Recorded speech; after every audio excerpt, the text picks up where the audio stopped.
Sports Lounge 757. Hey guys, we had an amazing week last week, and this week it's just been a surprise. As you guys know, we acquired Jalen Ramsey, but we got rid of Minkah Fitzpatrick. We're going to talk about that next on the show.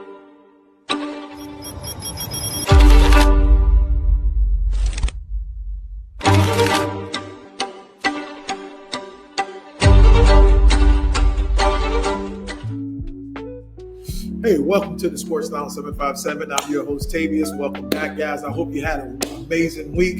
And so far this week has been nothing but a roller coaster.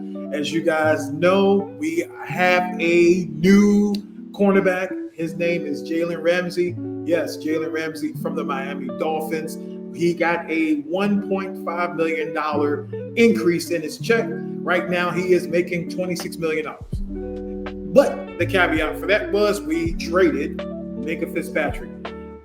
Shout out to Minkah Fitzpatrick. He is back in Miami now. He's at home. We're going to miss him. I know that Minkah had a lot of moments here, but the last two seasons has been kind of mediocre for Minkah Fitzpatrick. But it's bittersweet. But also in the deal, Omar Khan, he's the con artist. We also got a tight end, Juju Smith.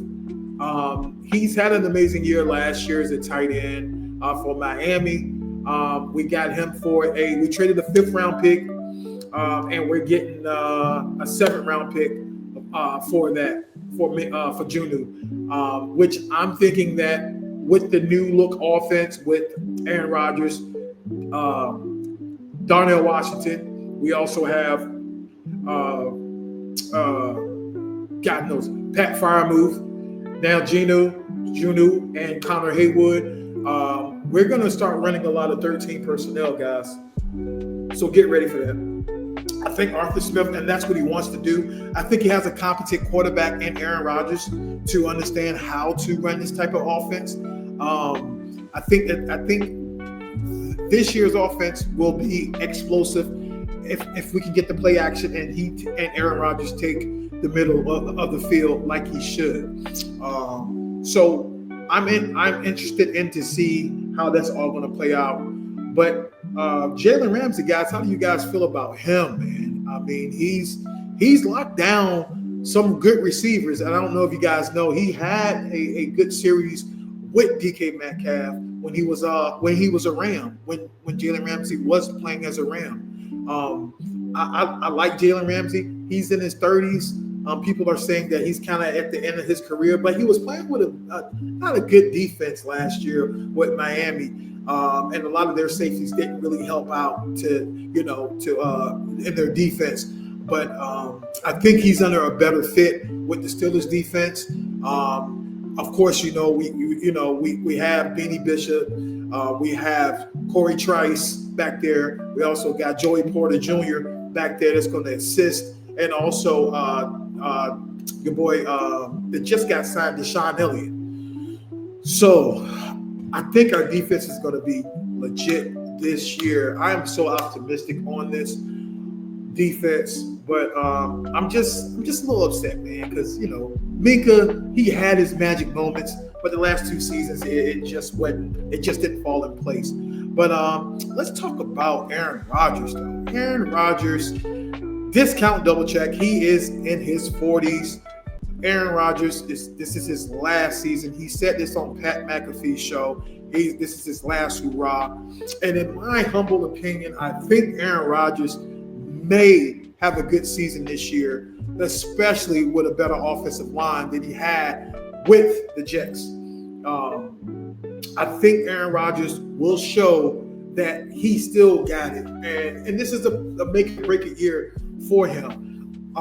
But my top 3 things that I do like with Aaron Rodgers that he showed already is how he's communicating with the rookie that we just got, Will Howard. He's actually mentoring him, and he's not for himself. I think that's important, especially starting off in a new organization, and this is your last hurrah. Like, I think Aaron Rodgers, the thing that he's doing already that I think is good is that part.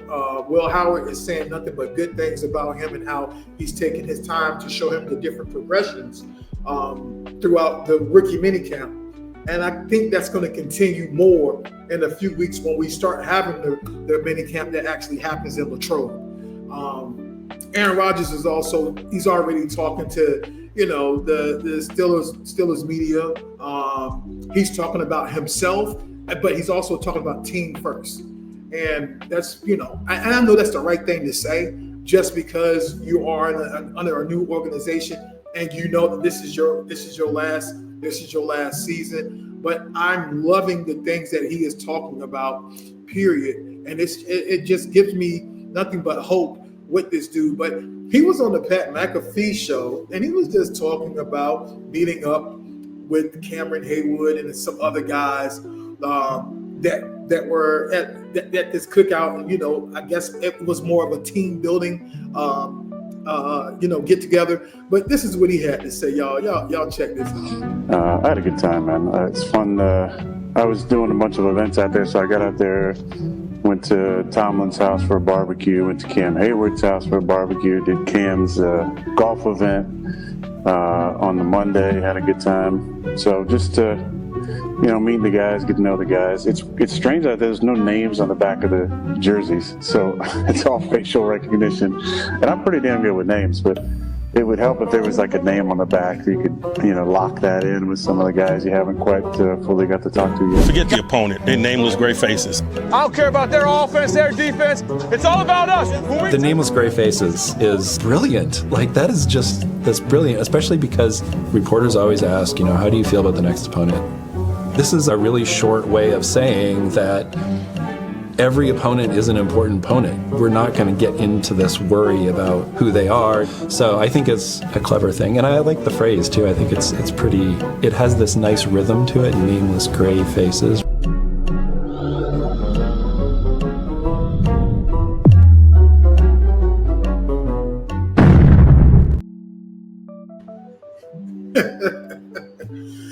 Oh my God, nameless gray faces, man. You know what? I'm starting to think from that right there, I'm thinking Tomlin is serious when he says that. Like, this is something that he adopts and his coaching style. And I just think that it's funny to me that he's actually implementing that too off the camera.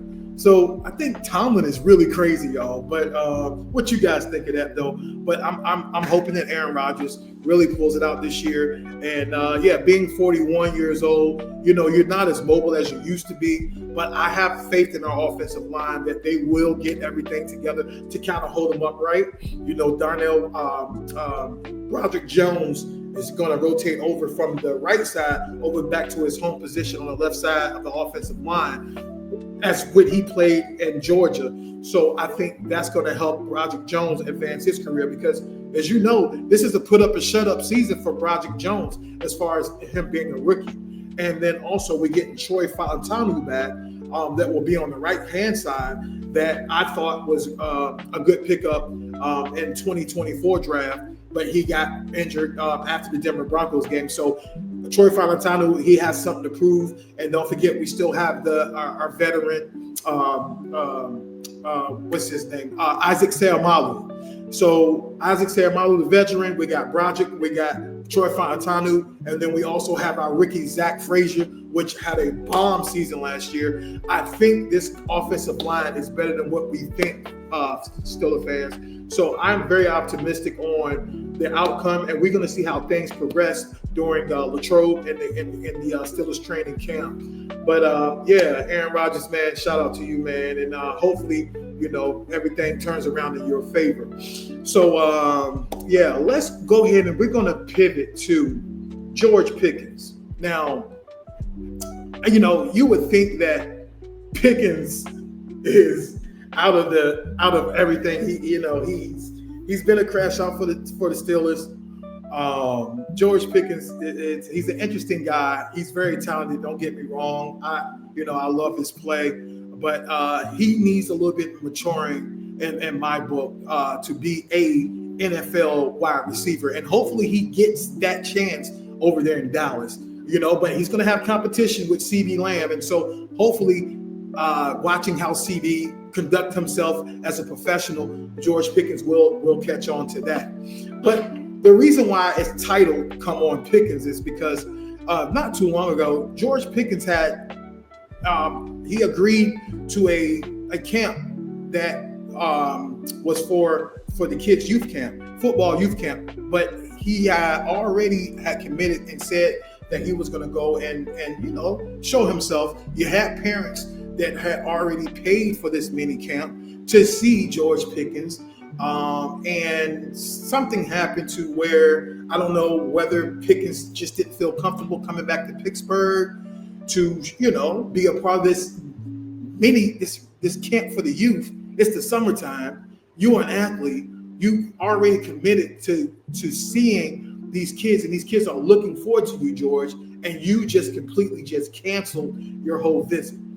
And so thank God Pat Freiermuth, our tight end, decided to step up in his place to actually go there and be a part of the George Pickens youth football camp. But what happened was they sent a letter out to the parents, and I hope these parents got a refund too. I really hope they got their money back from this. But it's just unfortunate for George Pickens, man, to go through to do something like that, because these kids, they look up to him. Whether you're on the Dallas Cowboys or the Steelers or the freaking Minnesota Vikings, it don't matter.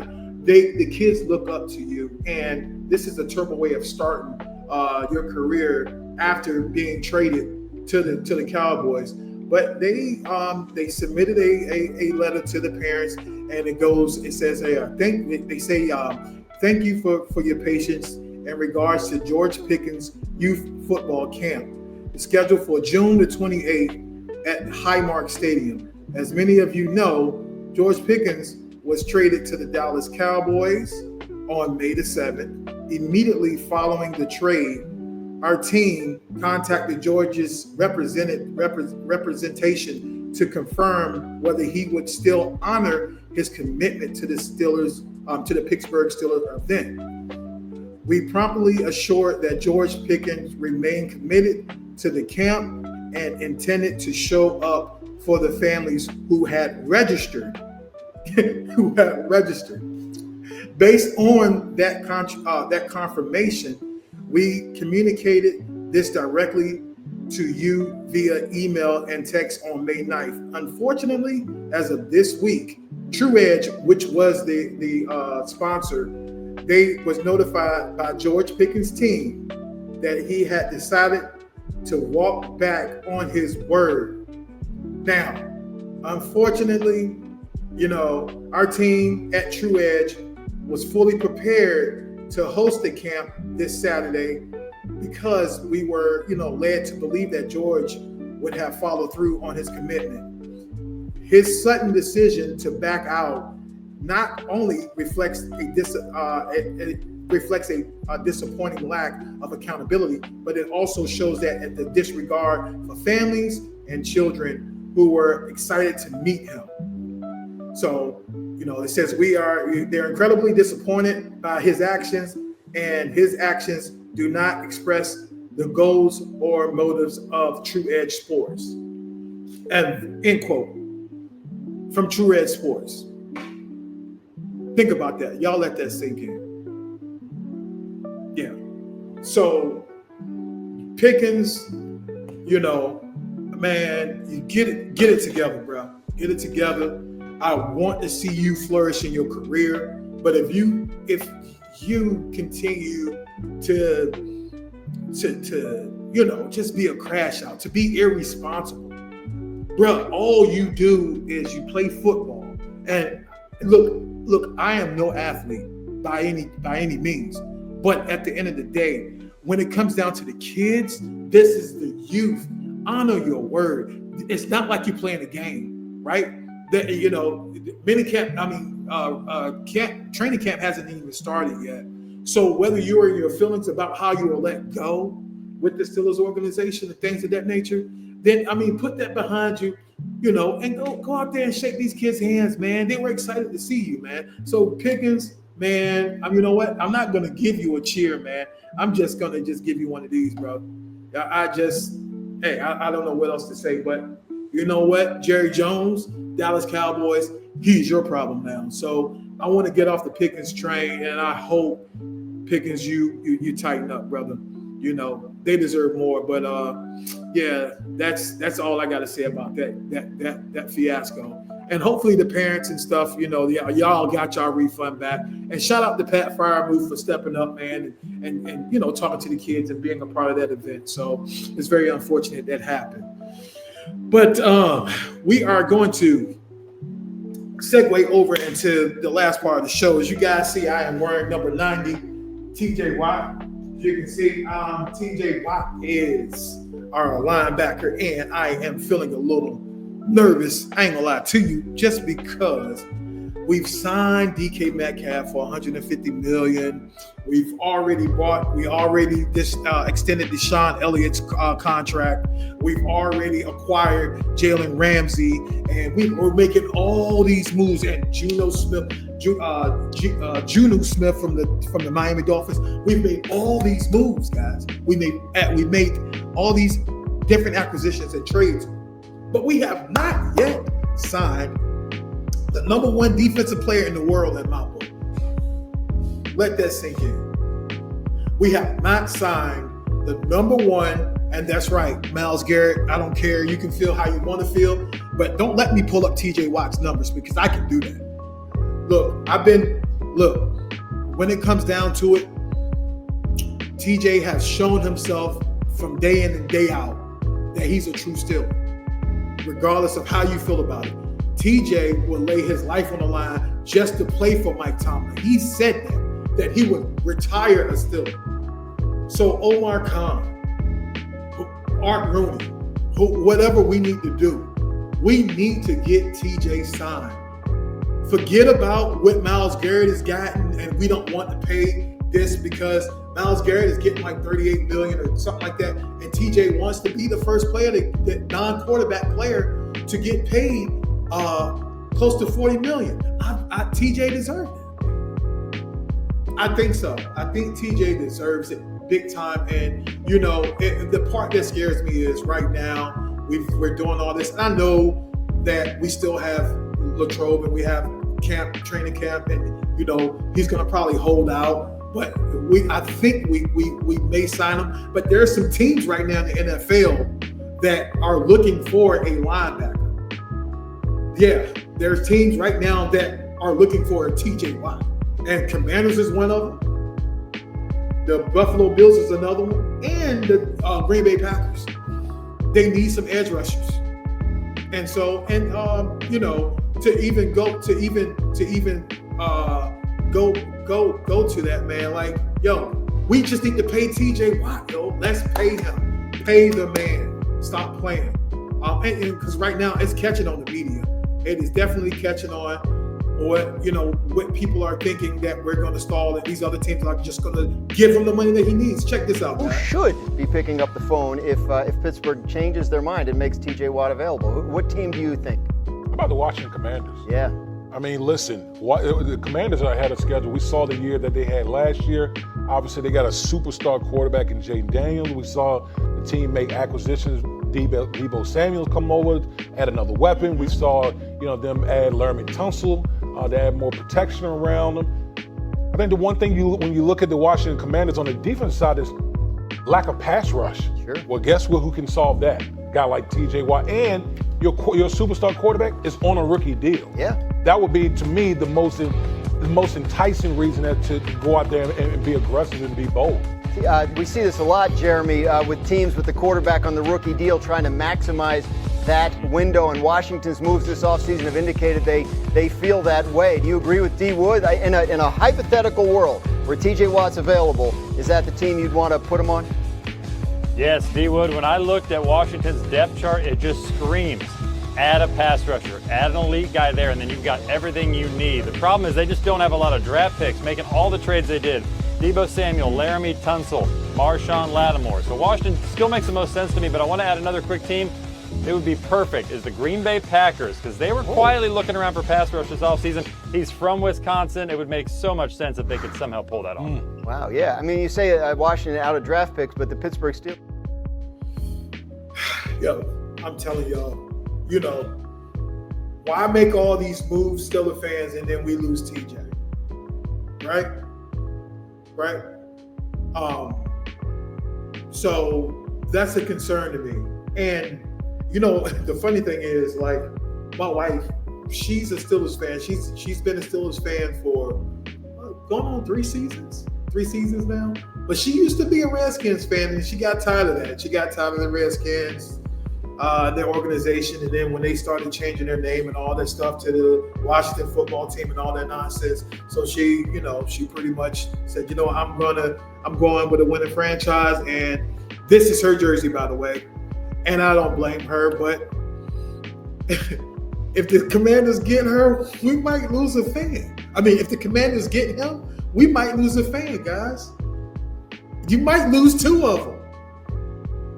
But look, guys, I want to say keep your head up. Hopefully, Omar Khan, Art Rooney, they'll figure something out. They'll get TJ Watt signed. He'll be the highest paid defensive player because you deserve it, TJ. But listen, guys, thank y'all for joining the Sports Lounge 757. Y'all stay chilling.